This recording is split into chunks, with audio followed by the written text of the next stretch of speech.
छोटी मनु ने गुल्लक से सब सिक्के निकाल लिए और उनको बटोर कर जेब में रख लिया। घर से निकल पड़ी। पास में ही केमिस्ट की दुकान थी। उसने जीने वह धीरे धीरे चढ़ गई। वो काउंटर के सामने जाकर खड़ी हो गई और बोलने लगी, पर छोटी सी मनु की किसी भी बात को किसी का ध्यान नहीं गया और ना ही उसकी आवाज़ किसी को सुनाई दे रही थी।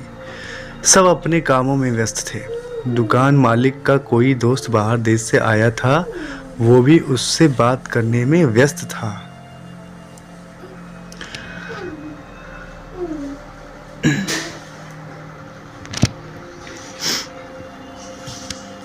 तभी उसने अपनी जेब में से एक सिक्का निकालकर काउंटर पर फेंक दिया। सिक्के की आवाज़ से सबका ध्यान उसकी ओर गया। उसकी तरकीब काम आ गई। दुकानदार उसकी तरफ आया और उससे प्यार से पूछने लगा, बेटा तुम्हें क्या चाहिए? उसने अपनी जेब से सब सिक्के निकालकर अपनी छोटी सी हथेली पर रख लिए और बोली, मुझे चमत्कार चाहिए। दुकानदार पहले तो समझ नहीं पाया। दुकानदार हैरान होकर बोला, बेटा यहाँ दवाइयाँ मिलती हैं, चमत्कार नहीं मिलता। वो बच्ची बोली, अगर यहाँ दवाई मिलती है तो चमत्कार भी आपके यहाँ ही मिलने चाहिए। दुकानदार बोला, बेटा लेकिन आपसे ये किसने कहा कि यहाँ चमत्कार मिलता है? अब उस बच्ची ने विस्तार से बताना शुरू किया। अपनी तोतली जबान में बोली, मेरे भैया के सर में ब्रेन ट्यूमर हो गया है। पापा ने मम्मी को बताया है कि डॉक्टर 4 लाख रुपए बता रहे थे।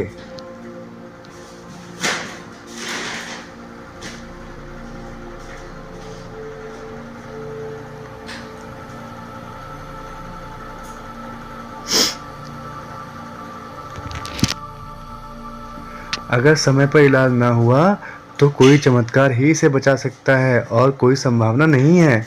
वो रोते हुए माँ से कह रहे थे, अपने पास कुछ बेचने को भी नहीं है, ना कोई ज़मीन जायदाद है, ना ही गहने। सब इलाज में पहले ही खर्च हो गए।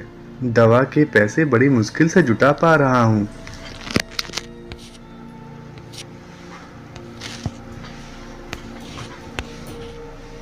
वो मालिक का दोस्त उसके पास आकर बैठ गया और प्यार से पूछने लगा, अच्छा कितने पैसे लाई हो तुम चमत्कार खरीदने को? उसने अपनी मुट्ठी से सब रुपए निकालकर उसके हाथों में रख दिए। जब उसने वो रुपए गिने तो 21 रुपए कुछ पैसे थे। वो व्यक्ति हंसने लगा और मनु से बोला, समझो तुमने चमत्कार खरीद लिया बेटा, चलो मुझे अपने भाई के पास ले चलो। वो व्यक्ति जो उस केमिस्ट का दोस्त था, अपनी छुट्टी बिताने भारत आया था और न्यूयॉर्क का एक बहुत बड़ा न्यूरो सर्जन था।